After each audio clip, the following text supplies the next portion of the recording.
आप जिस कलश की स्थापना करते हैं उसमें जो क्षेत्री बोई जाती है, जो जौ बोए जाते हैं, जौ जिस मिट्टी में बोए जाते हैं, मिट्टी जिस पात्र में रखी जाती है, उस पात्र को, पात्र में मिट्टी, मिट्टी में जौ, जौ में कलश, कलश के ऊपर पत्ते, पत्ते पर नारियल, नारियल पर कलावा, और कलावे पे के पूरे संपूर्ण नारियल के ऊपर चढ़ाए हुए पुष्प, चावल, रोली इत्यादि, उन सबों का हम क्या करते हैं?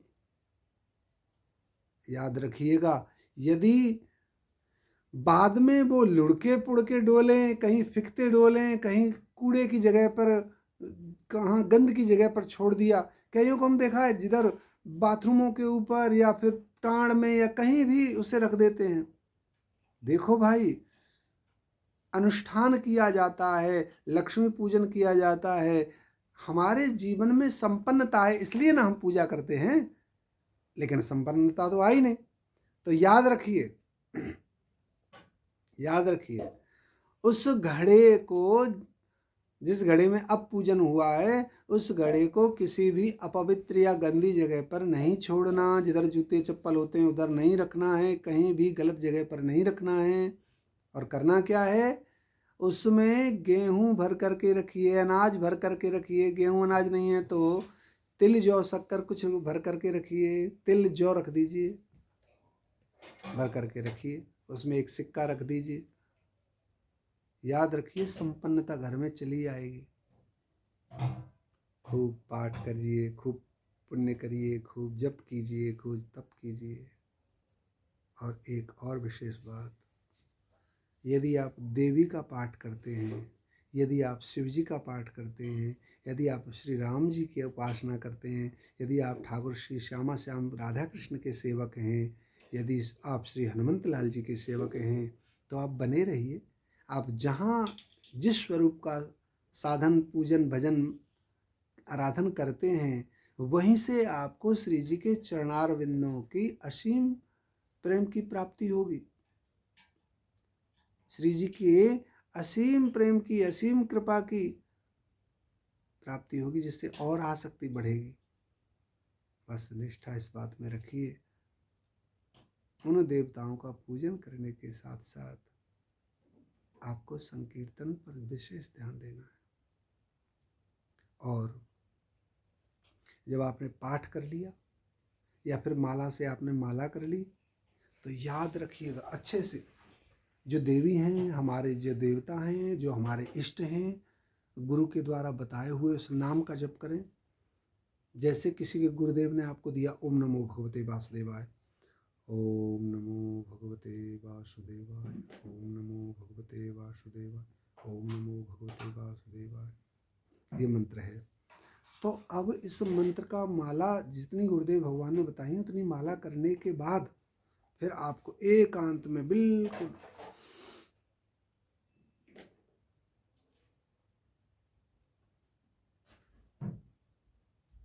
फिर अपने गुरुदेव भगवान के द्वारा बताए हुए उस इष्ट स्वरूप का ध्यान करना चाहिए, एकदम टकटकी लगा करके। कोई दूसरी बात नहीं, कोई दूसरी चिंता नहीं, कोई दूसरी फिक्र नहीं, न किसी को तुम बुलाओ न तुम्हें कोई बुलाए, बस शांति से उसका ध्यान करते रहिए। जो माला नाम जप करो गुरु के मंत्र की, उस माला के बाद उस ठाकुर का ध्यान करो। यदि आपके पास राधा नाम है तो राधा रानी का ध्यान करो, यदि आपके पास कृष्ण नाम है तो कृष्ण का ध्यान करो, यदि आपके पास नारायण नाम है तो श्री नारायण का ध्यान करो, श्री राघवेंद्र सरकार है तो श्री राम जी का ध्यान करो, श्री शंकर भगवान का नाम है तो आप शिव जी का ध्यान करो, और माता रानी का यदि नाम है आप पर तो किशोरी भगवती माता रानी शेरावाली मैया का ध्यान करो। ध्यान करना चाहिए अपने इष्ट का। इसलिए भगवान कहते हैं भक्त मुझे प्रिय हैं, लेकिन जो मन से जो मुझे मानते हैं वो और प्रिय हैं। तो मन मना मद भक्ता नाम, भगवान कहते हैं मेरे भक्त मुझे मन से चाहने वाले और प्रिय लगते हैं।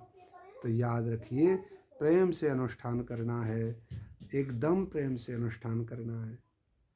आप भगवान के हुए हैं ये अच्छी बात है, अब भगवान को चाहते हैं ये अच्छी बात है, ये पूजा कर रहे हैं, पाठ कर रहे हैं, अच्छी बात है, लेकिन प्रेम से कर रहे हैं ये सबसे अच्छी बात है। इसलिए याद रखें, भगवान को केवल भजना नहीं है, भगवान को केवल मानना नहीं है, भगवान को केवल पूजना नहीं है, भगवान को प्रेम से पूजना है, हृदय से पूजना है, भाव से पूजना है। वस्तुओं का अभाव है कोई बात नहीं है, वस्तुओं का अभाव है कोई बात नहीं है। यदि आपके पास भाव है तो ठाकुर प्रसन्न हो जाएंगे। क्यों? क्योंकि यही तो ठाकुर जी का स्वभाव है। भाव से ठाकुर प्रसन्न हो जाते हैं। और खूब ढेर सारी शुभकामनाओं के साथ में अंत में आपको फिर पुनः बता दें, अपने अनुष्ठान करते समय खूब ध्यान कीजिए। जिस ठाकुर का नाम जप करें उनका ध्यान कीजिए, और नित्य प्रति सुबह और शाम और रात्रि को जिस समय भी हो जाए, दोनों समय करें तो बहुत अच्छी बात, नहीं तो एक बार तो दिन में ज़रूर श्री राधा नाम का संकीर्तन करना चाहिए। परिवार आपका बहुत ही योग्य है और परिवार में बहुत प्रेम है, तो सब बैठ करके श्री राधा रानी के सामने संकीर्तन करें। परिवार में आधे सदस्य नहीं मानते हैं, आधों की रुचि है तो आधे वैष्णवों को बिठा लीजिए, उनके साथ में संकीर्तन कीजिए। परिवार में थोड़े सदस्य हैं, सब अपने अपने कार्य में लगे हैं और आप अकेले जो हैं उनकी आपकी निष्ठा है, तो आप अकेले श्री मजीरा लेकर, मैंने अभी बताया, श्री राधा नाम गाते जाइए, श्री राधा श्री राधा, यही परम मंगल कर देगा। एक और बात है, हम आशीर्वाद के लिए बहुत प्रयास करते हैं, गुरुदेव इसे आशीर्वाद दीजिए, गुरुदेव मुझे आशीर्वाद दीजिए, मेरे बेटा को आशीर्वाद दीजिए, मेरी बहू को आशीर्वाद दीजिए, मेरे पोते को आशीर्वाद दीजिए। अरे भैया, मानते हैं आशीर्वाद बहुत ज़रूरी है, लेकिन यदि आपके जीवन में श्री राधा नाम आ गया, राधा नाम संकीर्तन आ गया, भगवत वैष्णवता के साथ साथ में संकीर्तन आ गया, अनुष्ठानों के साथ साथ संकीर्तन आ गया, तो याद रखिए, राधा नाम गाने वाले के जीवन में स्वतः ही, राधा नाम का आश्रय लेने वाले के जीवन में स्वतः ही संसार के जितने भी महापुरुष, जितने भी देवता हैं, जितने भी आशीर्वाद हैं, वह स्वतः ही चल कर के सर पर चले आते हैं, खुद ही चल कर आते हैं और हमारे सर पर बैठ जाते हैं। तो जब छोटे से प्रयास से संसार के सभी साधनों के आशीर्वाद हमारे सर पर चलकर आते हैं, तो क्यों ना हमें श्री राधा नाम आश्रय लेना चाहिए। तो याद रखिए, श्री राधा नाम में बड़ी शक्ति है, बड़ी ऊर्जा है, बड़ी ताकत है, बड़ी सामर्थ्य है। और याद रखिए, काम बनाने के लिए राधा नाम नहीं गाना है, कुछ काम बिगड़ रहा है उसके लिए राधा नाम नहीं गाना है। राधा नाम गाने के पीछे उद्देश्य है केवल श्री राधा रानी के प्रेम की प्राप्ति। श्री राधा रानी का प्रेम कौन है? कृष्ण। श्री जी का प्रेम कौन है? कृष्ण। तो श्री जी के प्रेम की प्राप्ति होगी, मतलब आपको श्री कृष्ण की प्राप्ति होगी, और कृष्ण की प्राप्ति हो गई तो ब्रह्मांड की ऐसी कौन सी वस्तु रह गई जो आपको प्राप्त नहीं हुई, जिसके पीछे आप भागना चाहते हो या भाग रहे हो या भागना पड़ेगा? नहीं नहीं नहीं, आधार है श्री राधा नाम।